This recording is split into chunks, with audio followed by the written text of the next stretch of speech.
మేడ్చల్ మల్కాజ్గిరి, మౌలాలి షఫీనగర్, షాదుల్లా మసీద్ రహదారిపై మంచినీటి పైపు పగిలి వృధా అవుతున్న నీరు. గత 3 నెలలుగా రోజు ఉదయం 8 గంటల నుండి సాయంత్రం వరకు ఇదే పరిస్థితి.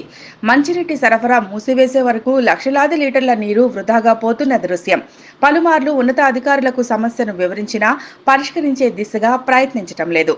కాలనీ వాసులు తాగునీటి సరఫరా సరిగ్గా అందక తీవ్ర ఇబ్బందులు పడుతున్నారు.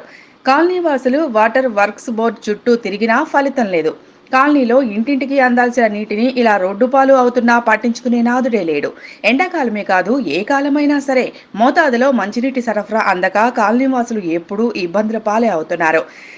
జీఎం, డీజీఎం, ఏఈ ఇలా ప్రతి ఒక్క అధికారిని కలవాలని రోజు అంటూ లేదు ప్రజలు వాపోతున్నారు.